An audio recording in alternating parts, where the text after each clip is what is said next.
نقصان ہو یا ملک کو وائٹ لسٹ سے ملانا یا فاٹا کا انضمام کرنا، بارڈر پر باڑ لگانا، قطر سے سستی گیس مہیا کرانا یا دوست ملکوں سے قرض کا اجرا، کووڈ کا مقابلہ ہو یا ٹڈی دل کا خاتمہ، سیلاب کے دوران امدادی کارروائی ہو، فوج نے ہمیشہ اپنے مینڈیٹ سے بڑھ کر قوم کی خدمت کی ہے اور انشاءاللہ کرتی رہے گی۔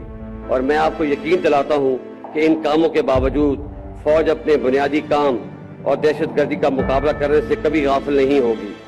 آپ جانتے ہیں کہ آج ہمارے شہروں اور دیہاتوں میں جو امن ہے، اس کے پیچھے ہمارے ہزاروں شہداء کی قربانیاں ہیں جن کو کبھی نہیں بلایا جا سکتا، کیونکہ جو قومیں اپنے شہداء کو بھول جاتی ہیں وہ قومیں مٹ جایا کرتی ہیں۔ معزز حاضرین، میں آج آپ کے سامنے ایک ایسے موضوع پر بھی بات کرنا چاہتا ہوں جس پہ عموماً لوگ بات کرنے سے گریز کرتے ہیں، اور یہ بات 1971 میں ہماری فوج کی سابقہ مشرقی پاکستان میں کارکردگی سے متعلق ہے۔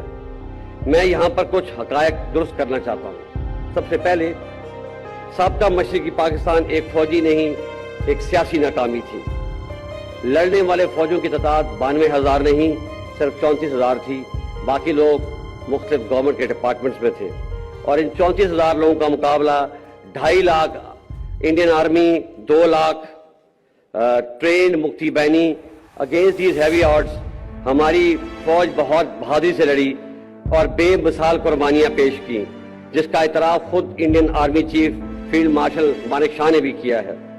ان بہادر غازیوں اور شہیدوں کی قربانیوں کا آج تک قوم نے اعتراف نہیں کیا، جو کہ ایک بہت بڑی زیادتی ہے۔ میں آج اس موقع کا فائدہ اٹھاتے ہوئے ان تمام غازیوں اور شہیدوں کو خراج تحسین پیش کرتا ہوں۔